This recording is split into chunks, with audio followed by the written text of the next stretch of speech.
Well, our last video, even though I was hoping to pause it, got interrupted, so I had to stop it and starting a fresh one here. But yes, we still are on the same page. We managed to complete some of the steps here. We copied in these two files, and then we also copied in all the files from the views directory and brought them into our project, which you can see here. So that would be under the account section. These are the views that we brought in. We also added the account controller and the account models controller. And what we're doing right now is we've been kind of systematically stepping through and correcting some issues before we try to do anything else, right? Because as soon as we're seeing like underlines and stuff, there's things to fix. So what we did in the previous video is we added this line here to the account models because the compare command was not reading as a valid command. There were a couple different fixes. We did some searching on Stack Overflow and discovered that this is probably the best approach to use to fix it. The other thing that we did is we came in here and we changed the name that we brought in because it was part of a different project with a different name, and it required us to change it to match our project name so that it can find our models and not somebody else's. Yours will probably look different because, as I've been saying through the course of the tutorial, I thought I was being all smart and I put dashes in between my music store and my MVC, and those converted to underlines, so I had to adjust to match that. So we were able to actually successfully fix the account models file, and now jumping over to the account controller file, we ran into an issue. We did change this part of the namespace to what it should be, but now I'm getting an underline up here. So now the question is, how do we fix this one? Now, I'm noticing here at the bottom that I've got some error messages, and I want to be sure that these are valid error messages. So before I go trying to fix something and I'm not really sure, I'm going to do a clean, and then I'm going to do a build, because that will run the compiler and tell me if I have any error messages. Do you guys notice my error messages now? Did you see how it went away? Do you understand why it was underlining?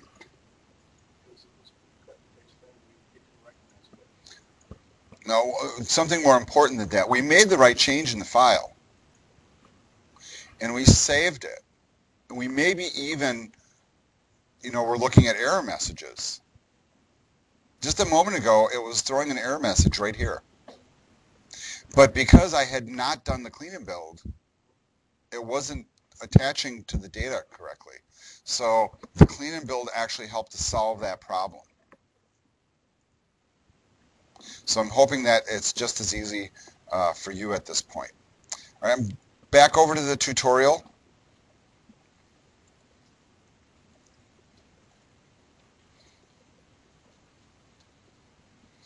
I'm showing you all the files that have changed, and we've already seen this. But these are the files that we added to our project and then went in and adjusted each one carefully. If you don't remember what the adjustments were, go to the video that precedes this one, which maybe if I am ambitious, if added it to the beginning of this one, I might just do that yet. So I'm not sure if this is part 6 or part 5, or just don't worry about that. The bottom line is that it works. So now we're at the bottom of page 82, and it says before we require authorization, we'll need to create a user with access. So the easiest way is to use the built-in ASP.NET configuration website. So this is kind of an interesting thing. Whenever you're working with ASP.NET, there is a website that runs in the background. Remember, this is a server-side situation here, right? We got ASP.NET codes running on the server. That gives us some tools that we wouldn't have with a static website.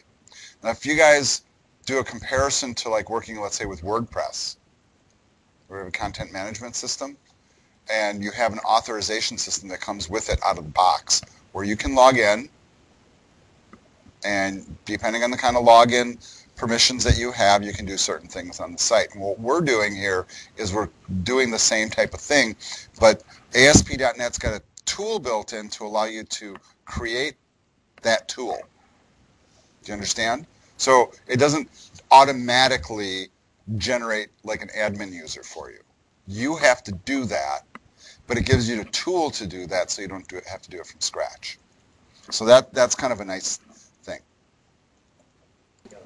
Okay, so as I'm so eloquently, orating here and talking about what we're going to do next, I have people in the class here pointing out to me by their puzzled looks and concerns and arm raisings that there's other issues happening in the views.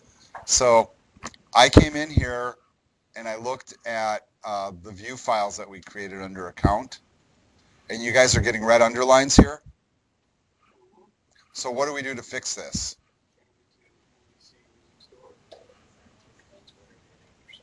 Yeah, whatever you named your site. So that's basically going to match up with this up here. So for me, that's going to be that's all caps for me. MVC underscore music, underscore store. And that should fix it. And then, of course, you can copy and paste that into all the views. Now, I find it curious, because we're copying and pasting these files in, and so far, all the copy pasting that we've done, everything is right, provided you follow their names for everything. But here, that's not the case. So we are required to fix it. And yes, if you don't make this fix, your application will break when we do authorization. So I'm glad you reminded me to come and do it. All right, so there we go. Hit the Save All button. Just make sure everything is saved. If you want to play it safe, you can do the clean and build.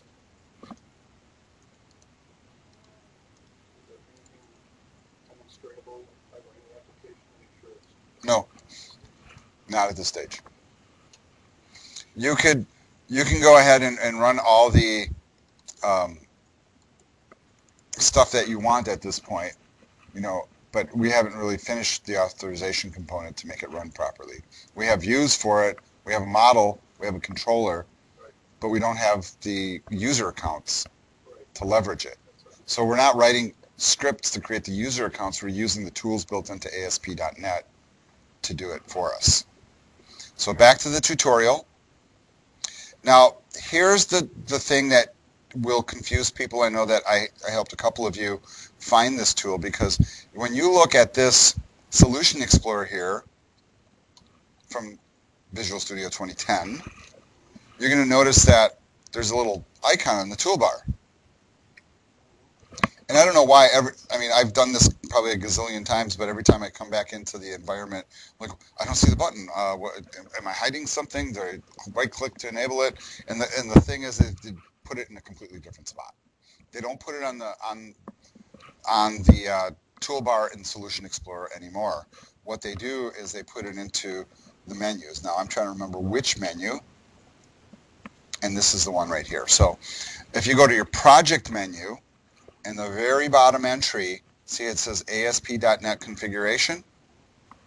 If you go ahead and click that, which is what the book's going to ask you to do, it will launch your local host,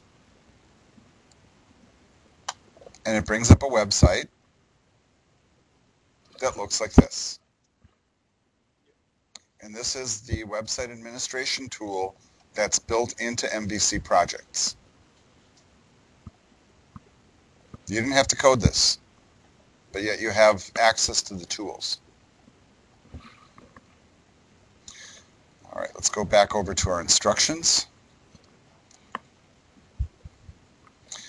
All right, so once you have that page up and running, we're going to go ahead and we're going to click on the Security tab, and then we're going to click a thing that says Enable Roles in the center of the screen. Fair disclaimer here. Remember, I'm using Visual Studio 2012. I'm using MVC 3, .NET Framework 4.5, I think it was. Honestly, I'd have to go back and look. Different tools, different frameworks, different look, and a whole potentially different set of problems. So this is a spot in this tutorial where a lot of people get stuck and give up. Okay, I'm going to help you work through it. So it's patience, determination, all those kinds of things. So maintain a positive mindset even if you're getting error messages. The role of an IT person is always to solve problems, so this will be your life. If you don't like solving problems like this, it might not be a good career path for you. Just very frankly. All right, so we're going to click on the Security tab. Let's go back. Security tab, not link. Up on top. This will probably react very slowly, depending on your computer. And then there's a little button, or excuse me, a link here says Enable Roles. Click that. And notice what it did, it just switched to Disable. So what that does is basically just said, okay, roles, okay, so you need user roles, right? For an example of a user role, folks, would be like administrator, user, editor, you know, that kind of thing. That's a role. And this leverages off the same kind of logic architecture that we use with inside a Windows Server environment. So when you work with Windows Server, you set up user roles, and then you set up users that fit those roles. But the roles come first, and we have to turn on the capability to be able to do it. All right, so I'm hoping that everybody got to the point where that worked. If it didn't work for you, we will come back and fix it, so don't get into a mode where you think we're not going to come back to it.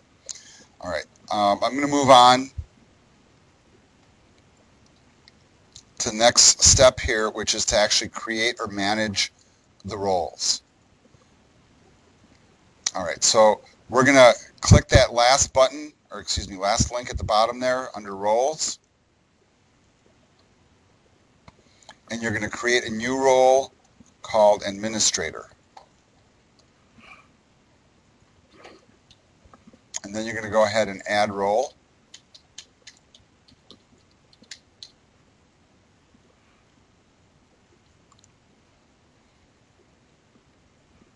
So this is the step that we just did.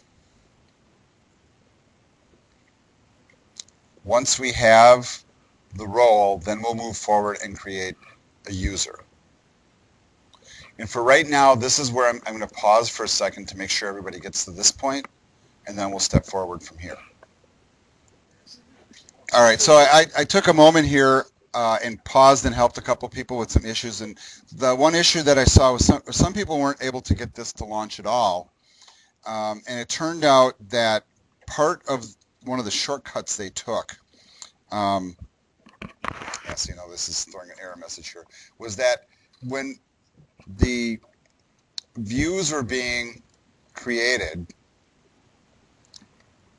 with the account folder, instead of creating the folder and then adding the files, they dragged the whole folder over. Now, while in principle that would seem like not a big deal, right? But in an application build, it's a big deal because the folder is kind of like a registered object, and it didn't understand that it's there even if all the code is correct. And that's kind of perplexing, right? Because it looks just fine. So what we did is we deleted the whole folder with the files, we manually created the folders, and then we pulled in the files, and then it worked. Okay, so that's just a helpful tidbit, maybe save you some hours of frustration. And don't feel bad because you know everybody's running into all sorts of little micro issues. The other issue that we were just contending with was that some of the model declarations here at the top of some of these files and the views were underlining even though they were correct. And we did a cleaning of build, and that didn't fix it. And then basically we just restarted Visual Studio, I think was the fix, and it was fine. So whatever happens, there's some sort of like a memory management thing that happens with these that breaks. So just knowing that is enough. If you get into these stuck situations where you know the code is right and it's just not working, then we have that type of a problem. Okay, so I'm going to go back over to the tutorial now and just refresh our our spot here, and that is now that we've enabled roles, created a role called administrator, now we're going to create a user that's going to fit that role. That's the next step. So I'm going to go back to the application that's running in the browser and follow the step here. All right, once you've clicked that create user thing, this is the information that you're going to add in. Of course, you don't have to add the username that they say. So we're back on the security tab. We are going to click create user. The username they want is administrator.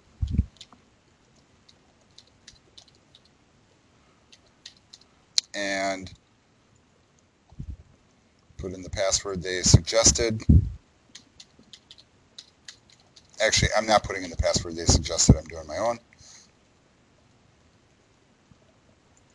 And then an email, if you wish. And I think they just put in whatever junk they want. And I'm just doing this. Now, one reason why you might actually want to put in a real email address is why? Well, they also have little scripts written that if you have a problem, you can send the person a reset link, that kind of thing. Of course, that has to be configured, but there's my email address if you guys want to hassle me.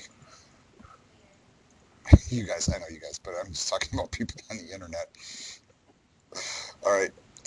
Go ahead and click create user. Oh, did I? Oh, okay. Well, you know what can happen now? We can adjust it. Yes, I was supposed to check administrator, and I didn't do that because, you know, that makes me not an administrator. So in this case now, instead of creating a user, I'm going to manage users. I'm going to find my administrator and edit, right? Select roles for this user, administrator, and then save.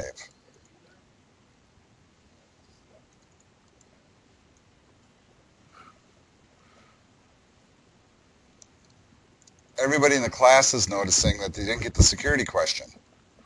Neither did I. You're fine. You didn't do anything wrong. It just shows version differences. All right, so they continue on with these steps here. You can see we just did these things. And you saw what happens if you forgot to click administrator, that you can still go back and make it an administrator. It's not that hard to do. All right. And the next step is we are now going to return to the application and get portions of it to authenticate. Okay, let's jump back over to the instructions and move forward. Now, using this role-based system, it says we can restrict access to the store manager controller by using the authorized attribute, specifying that the user must be in the administrator role to access any controller in this class. And that's pretty simple by just simply adding the attribute like this. So I'm just going to copy it, come over to Visual Studio, and that's going to go into which class? Store Manager Controller. And where am I placing it?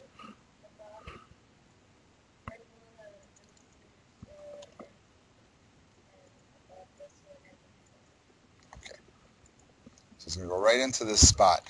And that's part of like deciphering the instructions in the book, you know, because they list it all abbreviated. They don't want you changing the controller code to say controller code here, because guess what? It'll stop working. Hopefully you guys realize that. But I'm just saying it just in case, because, you know, it's like the code was like that in the book, right? So this authorization applies to the entire class then? Yes. It applies to the whole entire class that follows. We're just adding an attribute. That's all it is. All right. So just verify that your change is correct and save it. And the next instruction is go to the store manager. So launch the application. I would suggest, even though we made a change to a controller, not a model, I would still do a rebuild at this point. You're going to see that, I mean, this is kind of like a habit you're going to get into. It just prevents problems before you get there. Let's launch the application, and then in the URL,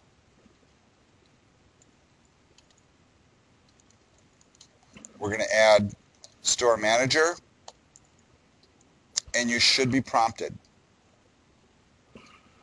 All right, I'm going to go ahead and log in, and hopefully I remember my password, and I'm going to log on. Now, if everything worked correctly, you should be into the application, and this is a way that we're controlling, very simply, controlling access to a particular part of the website. If you happen to be encountering problems, what I would encourage you to do is go back to that configuration manager screen and make the adjustments and make sure all the adjustments are correct. So just to review, if you can come to this tool, check your users. The other thing that's really important, I'm not sure if you're noticing this, is like, for example, I created a user with this username, administrator. It just so happens to be the same role with that name, and we are copying and pasting code from the book that expects it to be spelled exactly that way. So if you decided to be clever and say admin instead of administrator, which some of you may have, or you are not very good with your English and said administrator with an ER instead of an OR, something like that, it makes a difference. Roles make a difference. Case makes a difference. All right, back over to our tutorial. We're now at the top of page 88. You guys just did this part. And now we're moving kind of into the final phase of the application, which is the shopping cart component. Okay, so for my students here in class, if you can get up until this point and get it functional, and don't want to go any further, I'm fine with it, and you will get all your points. All right? Now, the people that aren't here in class today, which there's a couple, and they end up watching this video, they'll hear it, right? But you can also tell them if you want. But this is where it gets interesting now that we're getting into the shopping cart part, because there's a different level of complexity here. There's a different type of thing that we're doing. I've, in the past, was kind of a glutton for punishment and actually learned how to create shopping carts from scratch using a number of different technologies, you know, and then as I kind of graduated to higher levels, I started to realize that, God, this is a whole lot of work. And yes, there are people that still write shopping cart systems like this from scratch, and that's fine. Or they use some sort of a template, that's fine. But a lot of people use services now that they attach to their websites that are plugins. So I just want you to understand that. Regardless, though, you know, it is really good to understand what's happening here with the shopping cart components, because some of this stuff can get a little tricky as well. So I'm going to proceed now, and we're going to do a little bit more work. And if you take a look at what he says here in this first section of section 8, he says, we'll allow users to place albums in their cart without registering, but they'll need to register as guests to complete checkout. Now this sounds like a lot of e-commerce that you do, right? You go to some websites, either like you're a member and you sign in and you do your stuff, or you can just check out as a guest. You can just drop in your credit card info and go. And, you know, and frankly, that's usually my preference when I go to a site, unless I know it's a site I'm going to use over and over again, maybe like Amazon. So that's what we're building here. All right, so in order to do the shopping cart stuff now we're going to add a whole nother set of models and controllers and classes and etc. Okay. You know, it's not a bad idea. In fact, why don't we do that? It was suggested here from the class that maybe this is a good spot to close down your project, which is what I'm doing. And yes, I do want to stop debugging because it is actively running. I'm going to jump down to my folders, wherever those happen to be. And once again, I'm going to create a version here. So I'm going to do a copy of the whole folder, a paste of the whole folder,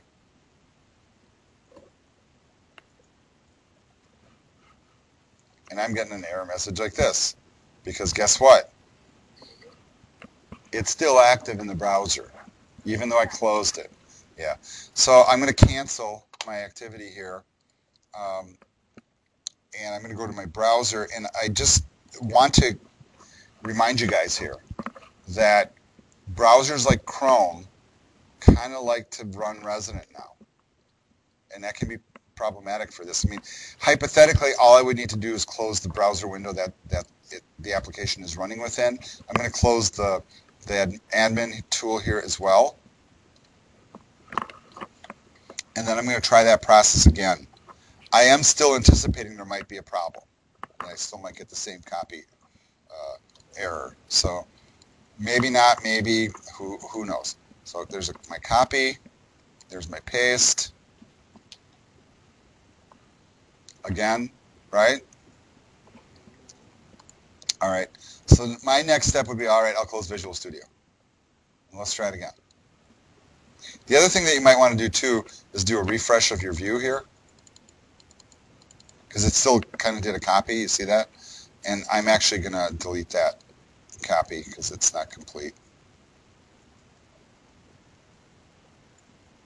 So let's do...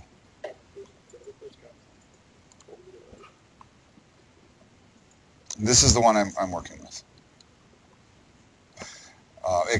Basically what happened is it copied twice. Each time I tried it, it still did part of the copy. So I'm going to copy. I'm going to paste. And I'm going to rename. And I'm also going to check my page number here. What page are we up to? We finished page 88. So I'm going to rename that.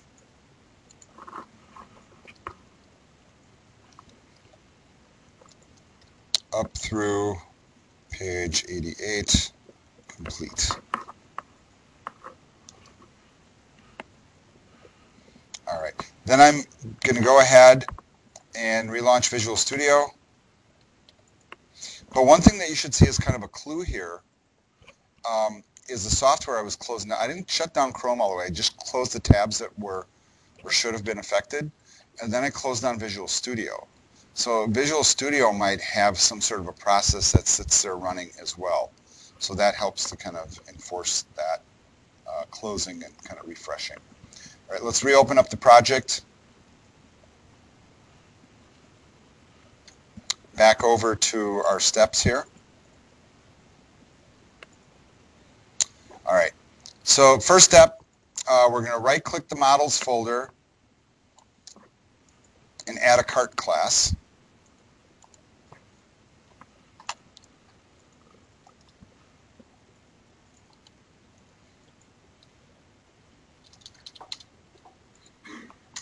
And it's a class, not controller, right?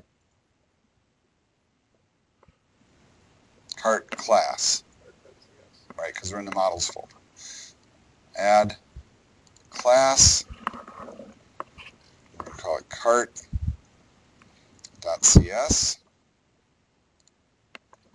and then we're going to introduce to it the code listed here in the book. You may need to make some adjustments to the namespace. I know I do.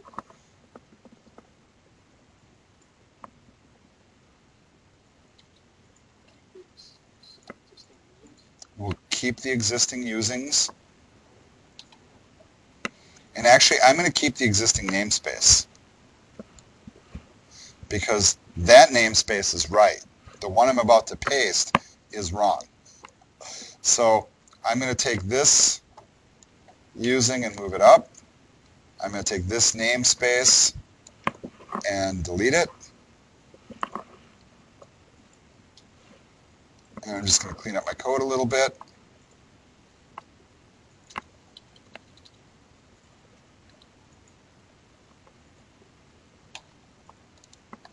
And I just had a question here that the items in the square brackets always impact the items directly below it. Yes, that's correct.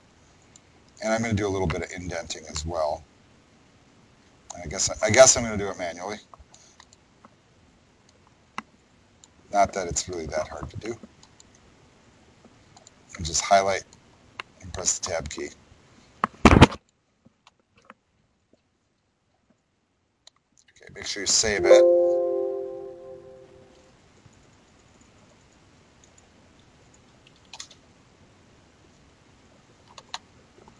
All right. So notice, since we're talking about that key field here, it says a key. We haven't seen that yet. That would indicate maybe a primary key. You guys understand your database terminology? You should. All right. Next, we're going to add an order class and add this code. Let's follow the same procedure in the models. And was it order or orders? Order, singular.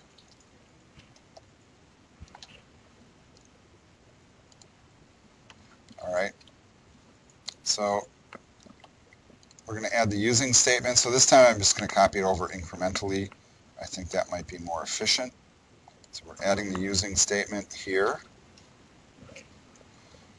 I do have the correct namespace, so instead of copying all that stuff over, I'm going to just grab the stuff that's in between the curly brackets.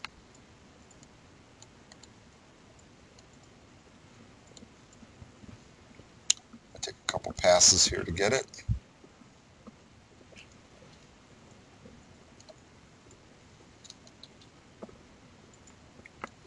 Remember, the kind of stuff that you put in these models is the same type of thing you'll do when you build a database, and the same type of planning is involved.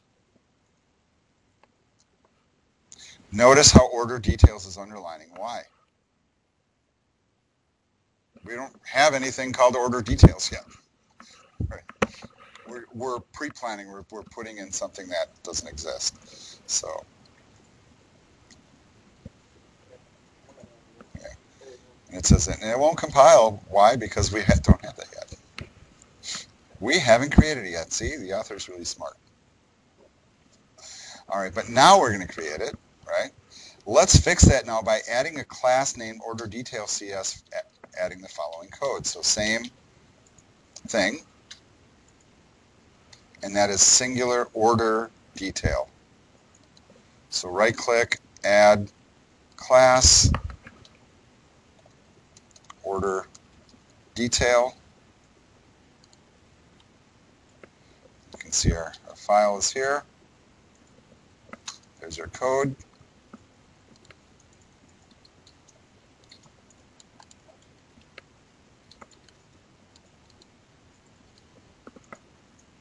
Grab all the stuff inside the curly brackets there.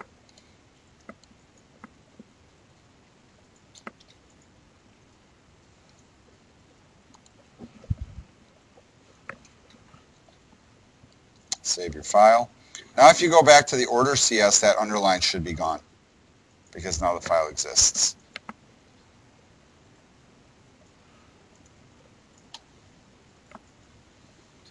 All right. Next thing we need to do says we'll make one last update to our music store entities class to include database sets which expose those new model classes and also including a DB set for artist. So let's go ahead and change the music store entities class. That's this one. Music store entities.cs.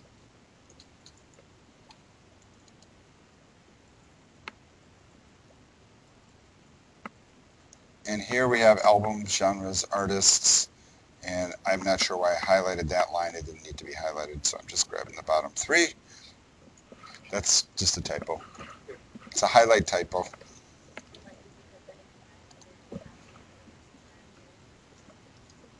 Yeah, sometimes it is. You're right. The Adobe PDF thing is sometimes really weird about how it selects things. So if you ever see me fumbling, it's because of that tool, not because I can't select text. Really? All right. Save your work.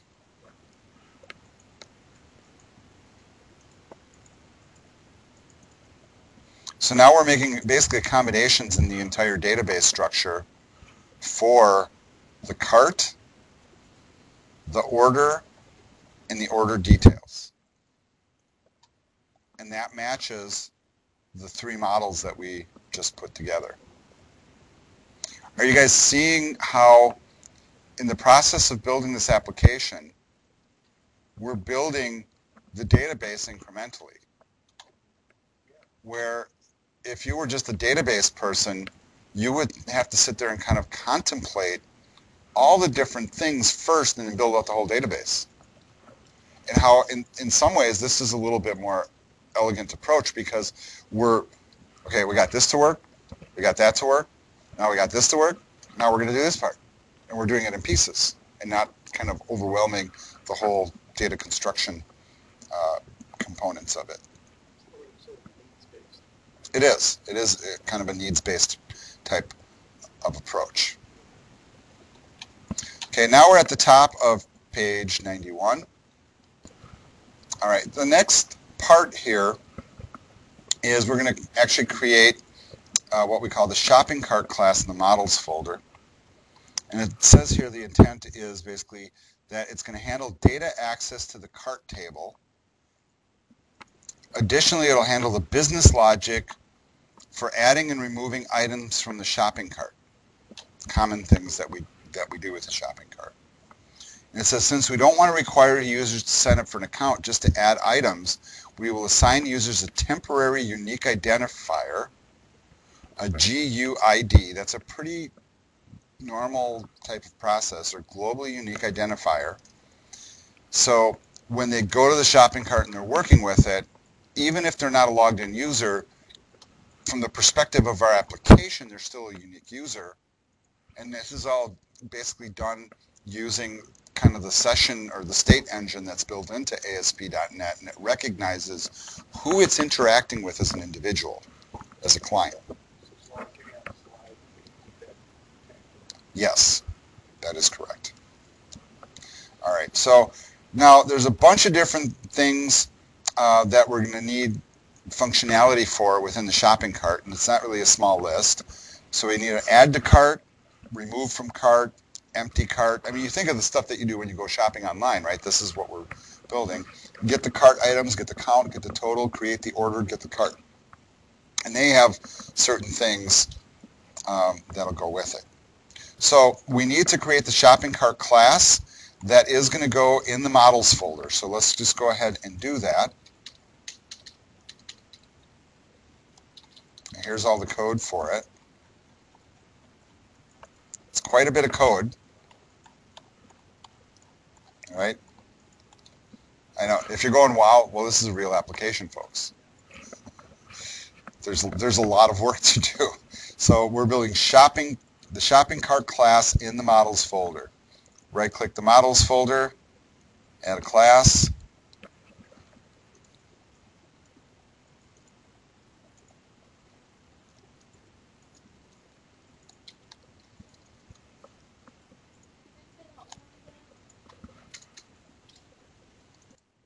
All right, let's begin the process now of copying over the code.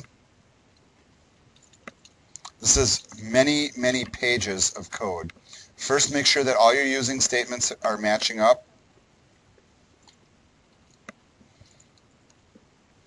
One that we're missing is the MVC.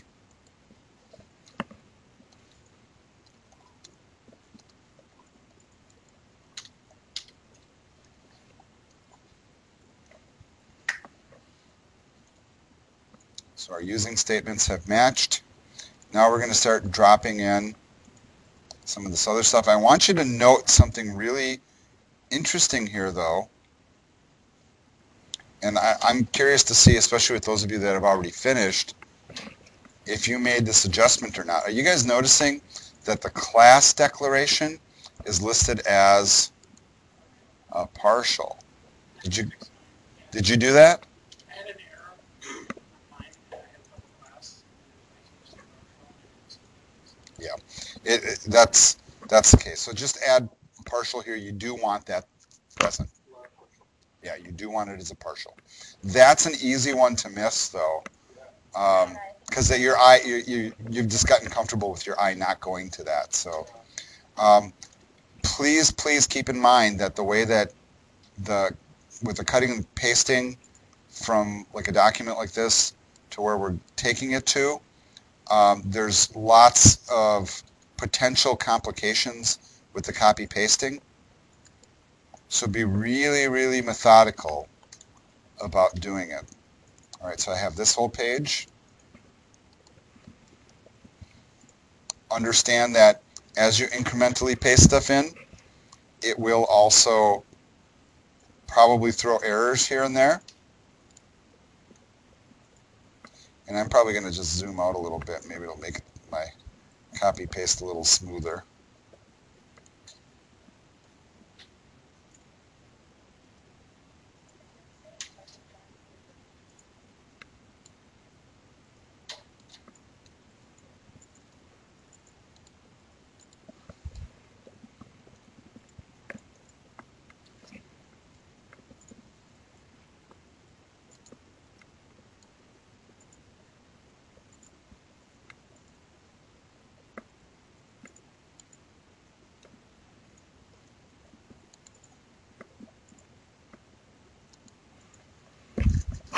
A lot of code here, folks. Hopefully, I'm hoping that you're appreciative that you don't have to type it all. What their goal is here, and be careful with the curly brackets too, is to kind of not spend the whole time talking about the logic of doing this part of it.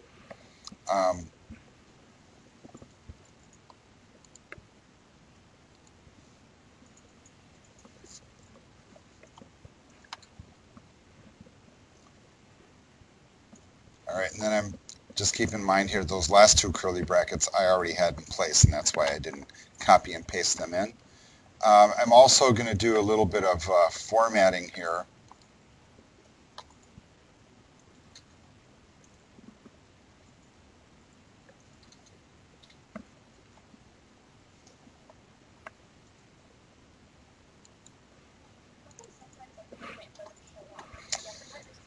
Yeah, you know what? I'm always pensive with it too because sometimes it does and sometimes it doesn't. Usually if you highlight something, it tends to be more consistent.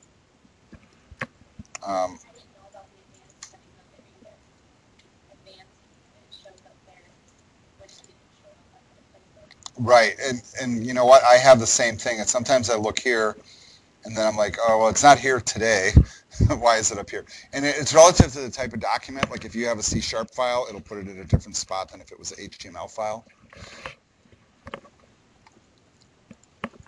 All right, so that is all the code copy paste. All right, so hopefully you got that code pasted in there correctly. I know that there was quite a bit there. But they're pointing out in this next little blurb here, it says that it's going to need to communicate, the shopping cart's going to need to communicate some complex information. And it has to move that information between a lot of different components of the application. Because here, you know, the shopping cart's going to interface with views and controllers and models, and not just one. It's got to map out to all of those. Now, some of that is not going to map, as it says here, very cleanly. So we don't want to have to change the models to match the views that we want to receive. So what we're going to do is we're going to readjust our approach, and we're going to use this thing called the view model pattern, where we basically leverage some of the classes that are automatically created to create the things that we need to see. And then that way, by doing that, we get basically the IntelliSense that kicks in and helps us. And then that helps take care of some of the issues. Of course, we're going to do a lot of copy pasting, but it's really kind of good to know how to do that so that when you get into that situation, coding from scratch, that you'll have that capability, hopefully in your repertoire, or at least maybe somewhere in the back of your brain that you'll go, didn't we talk about this in class? Better go back and watch that MVC video again. Good thing he put it on YouTube. And then you come back to the video and go, boy, that's not very useful at all.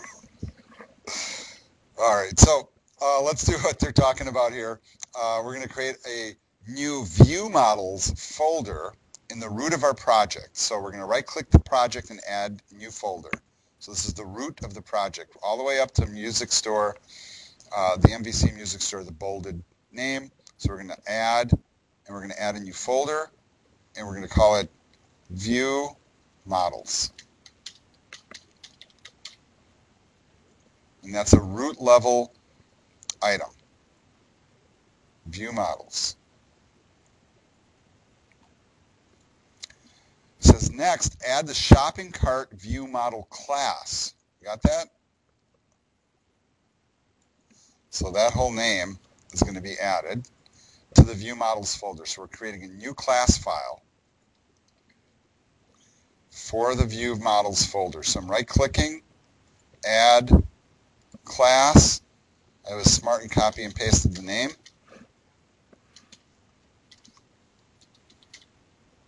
Okay, so here's the basic of the code. I am now going to add a couple of things here. The one thing is, and I know that I'm going to have to tweak it. I already know that in advance. Well, it looks like the system collections generic is already there. However, the music store models is not. So that I can just type in manually. So I can say using MVC and see how it finds it. Thank you, IntelliSense. .models and a semicolon.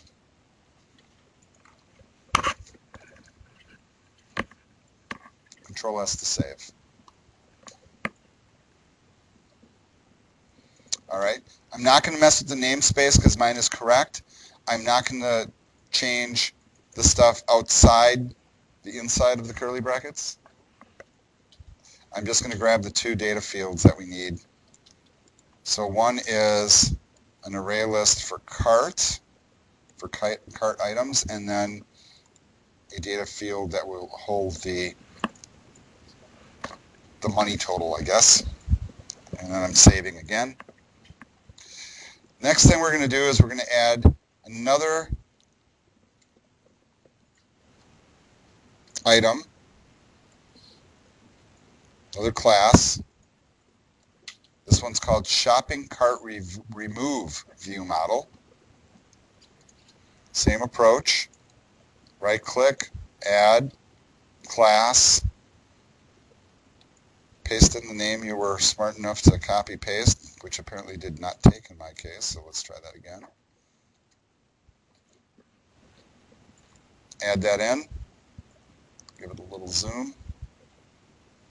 Let's make sure code is okay. Now they're not asking us to add any additional libraries or anything. I'm going to grab the data fields that are inside the curly brackets. Attributes, if you want to call them that. Getters and setters. And again, we'll save. And I want you conceptually to understand what we're doing here, folks.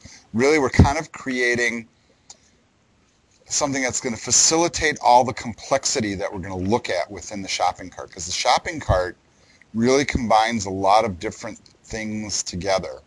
Brings a lot of things to the mix, you know. And the view models allows us to kind of do that eloquently.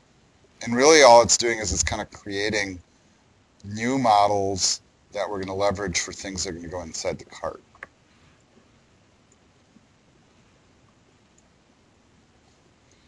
All right. Now we're at the point where we need a controller. All right. And it says here that the shopping cart controller has three main purposes: adding items to the cart, removing items from the cart, and viewing items in the cart Okay, that seems kind of like a no-brainer, right? We'd like all our shopping carts to do that. So it says that it will make use of the 3 classes we just created. And it says, as in the store controller and store manager controller, we'll add a field to hold an instance of music store entities. So add in your shopping cart controller by using the empty controller template. So where does that go? MVC experts. I have 1 vote for controllers. Sounds pretty good to me. We're going to add a controller. We got our interface here. They want us to call it shopping cart controller.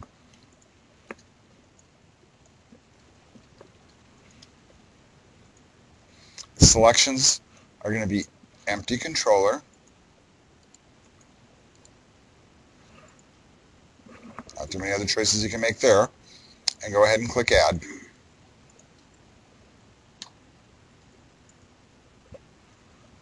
All right. On the next page here, so we're at the top of page 98. It says, here's the complete shopping cart controller. The index and add controller actions should look very similar. So can we assume that they want us to copy and paste all this code in? Yeah, that's a pretty safe assumption. Yes, and that's exactly what I was going to say next. Now, I'm seeing that the link statement is there, web MVC is already there, but we do need the models and the view models. These will actually probably be easier to type. So, was it models and view models? Okay, so let's do using. Let's find our music store. Dot models, semicolon. Once again, let's do using MVC. There's our music store. And this time view models and a semicolon. So now we can pull in those models that we just created, and view models. Models and view models. Saving it.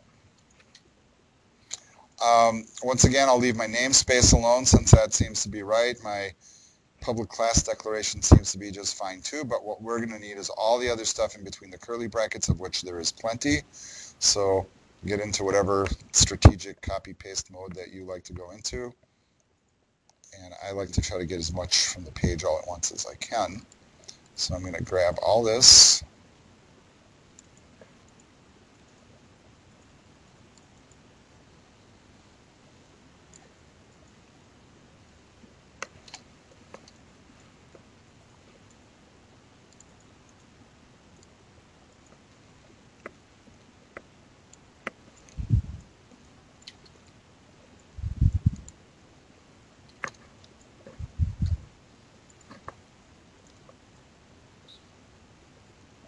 And just to make sure the formatting is all nice and clean, I am going to highlight it all and then do a format document just to make sure it's pleasing to look at.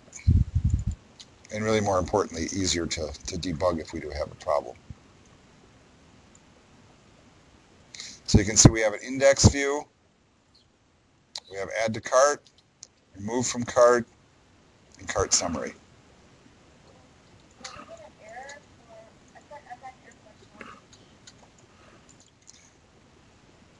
Okay, so hopefully you're not getting too many errors at this point, or any would be the preference. Just make sure that you're getting these things in here correctly.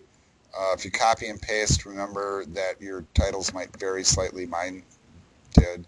And I'm being in the careful habit of, since the controllers are generated and a lot of the class files are generated, not to mess with the namespaces because the automatically generated ones are correct. And then just make sure that all the code you're copying pasting in is coming in cleanly. And if it's not, it will highlight.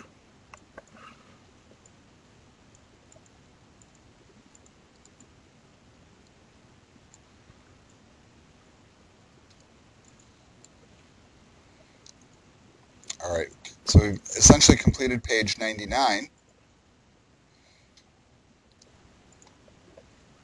It says next we're going to create a shopping cart index page that is strongly typed to the shopping cart view model and uses the list view template, same method that we did before.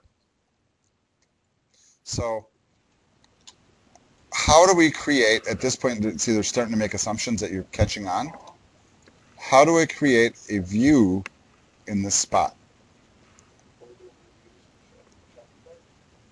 Somebody says we need to make a folder under views for shopping cart. Is that how we make a view? Well, yeah, we just right click, and where is it we want to, yeah, where is it we want to do that? In the index. Because it says shopping cart index page, shopping cart controller, here's an index. Let's right click and add a view. They told us it should be strongly typed. We have a model class that we want to choose from, the shopping cart view model. So that's the one we want to choose from the list.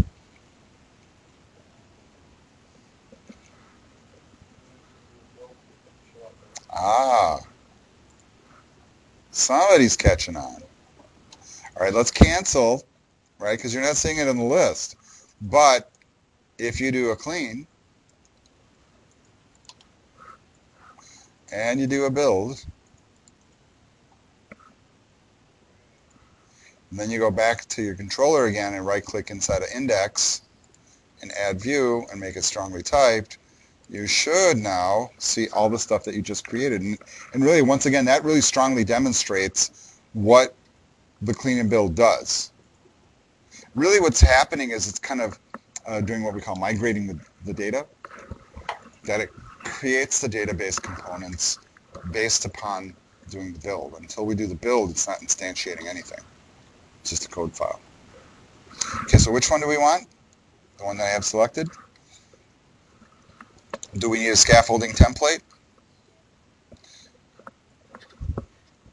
List. So let's choose these one at a time. What else do I need to select here?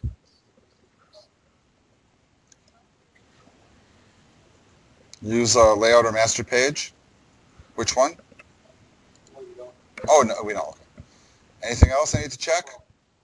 All right. Let's go ahead and click Add. We're adding a strongly typed view to the controller.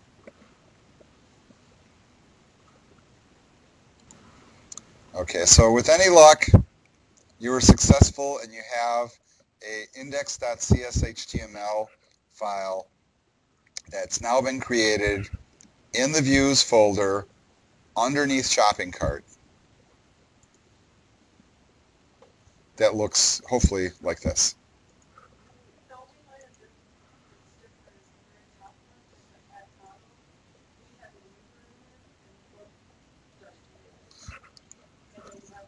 Right. Well, the book might be showing something a little bit different, but this is okay.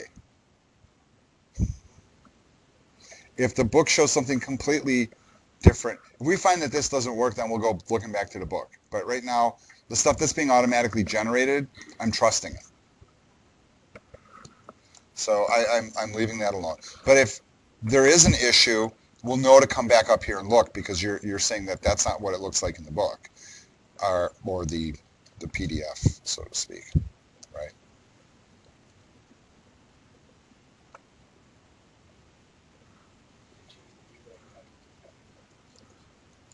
All right.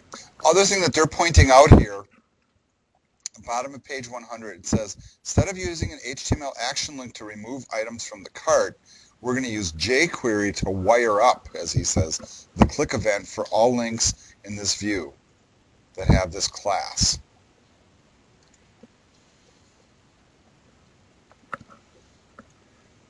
Rather than posting the form, this click event handler will just make an AJAX callback. So we're not going to redraw the page. We're just going to redraw the part of the page we need to redraw. So this is kind of demonstrating what AJAX does as well. So it's also showing that you have a flexibility here. And it says it returns the information basically as a JSON serialized result, right? You guys remember what JSON looks like? We have key value pairs inside of curly brackets. All right.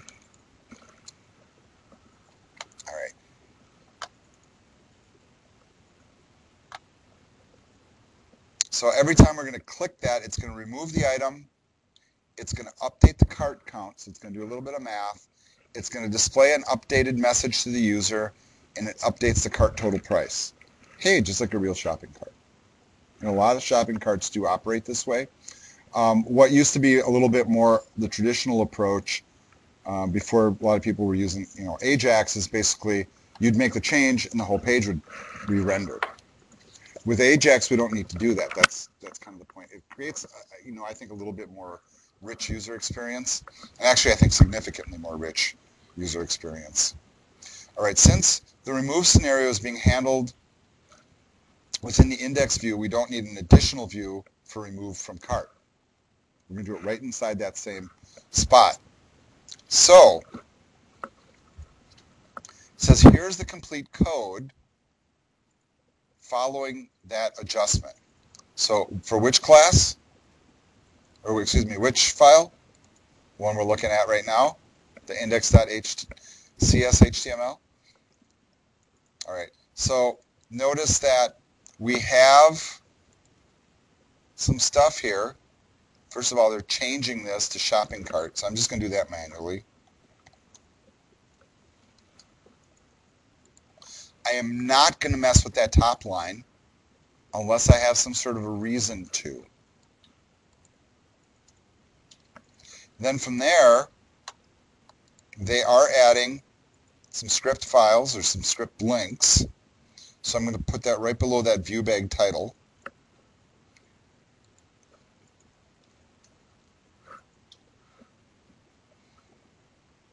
Then we jump into a function below that, and I'm going to add that right after the script.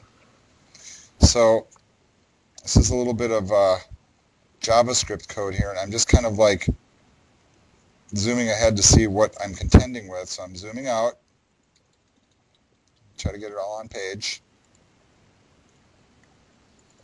And a quick quiz for my students here in class. What does the $sign signify?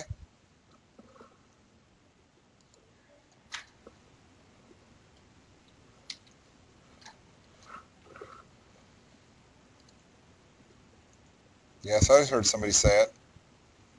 What it indicates is that we're running jQuery.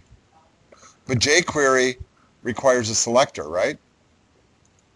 Right? Usually you have parentheses and you would say like paragraph tag or # ID of something. But notice here there's no selector. So that means this function just runs brute force. It's an anonymous function without a name. It's not attached to a selector. It just runs. Okay?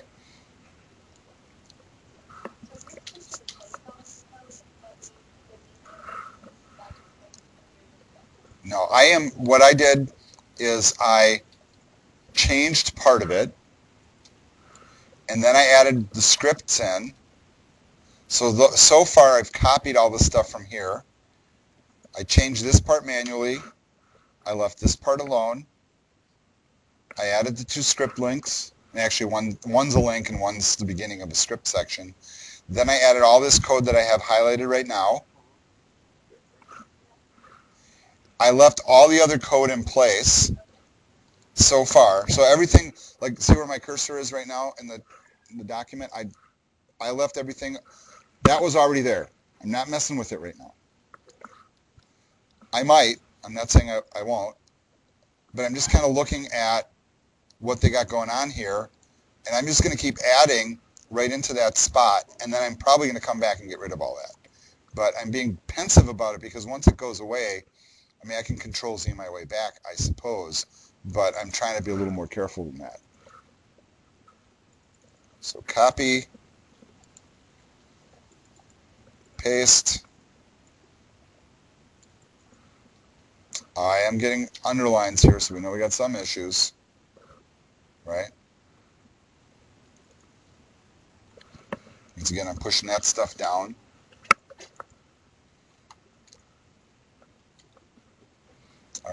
And then it says here, bottom of page 102, in order to test this out, we need to be able to add items to our shopping cart. So we'll update our store details view to include an add to cart button.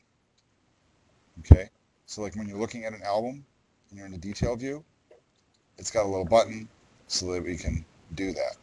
Now, I'm going back up here to look at my instructions. All right, here's the complete code for the shopping cart index view. So that is telling me that all this other stuff here at the bottom, I can summarily delete. The other thing I'm going to do is I'm going to do a Control A, and then I'm going to come up to Edit and format the document just to clean up the code. I am in complete realization that I have 2 underlines within this file indicating a problem of some sort that I'm assuming will get rectified at some other juncture. Otherwise, I'll come back and figure out why. Control S to save. So now we're going to also go to the store details view. I believe that's the file it said. And we're going to include an add to cart button. And they do have our code here. And notice that I'm leaving the model alone that's at the top. So I'm leaving this part alone. And then I'm going to replace everything else. I am at the top of page 103.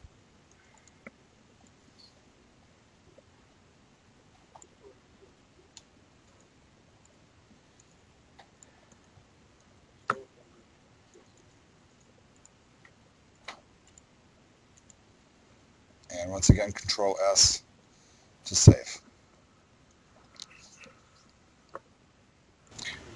Now, if you haven't done this for a while, it's not a bad time to once again do a clean and build.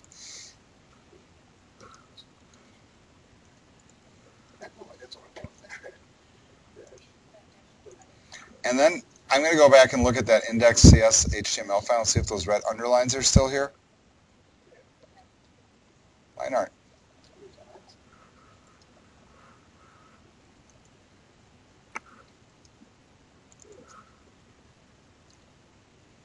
So that's why I was kind of getting you guys to stay firm with that. Okay, so you don't have to go trying to correct something that you're not really sure if it's being attributed properly to some sort of data model.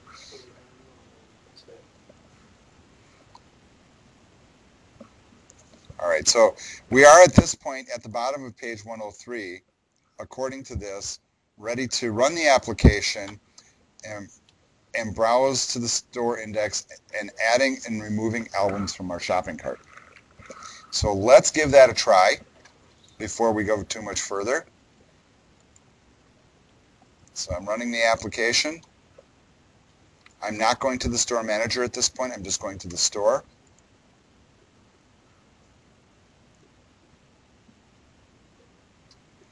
And I'll go to my favorite category here. Let's pick out a classic. Let's go ahead and add it to the cart. And get an error. All right, so now we obviously have something to fix. And it looks here, it says the compile error message. It's pointing to some IEnumerable thing. Where the heck is that? We were just looking at it, right? So maybe we do want to fix that? All right, let's do that. Let's go ahead and stop this, and then I'm going to go back into our PDF, wherever that is. And it said that completed code at the top. I told you not to touch it. And here I am telling you to touch it.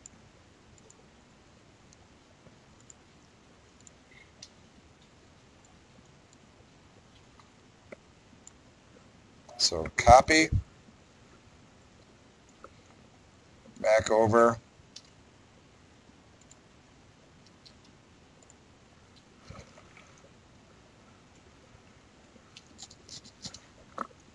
I should get an underline, because I know mine is capitals and underscores. Saving it. Once again, a clean and build.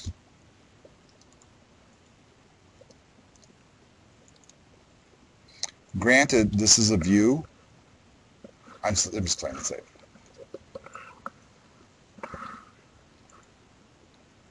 Let's try it again.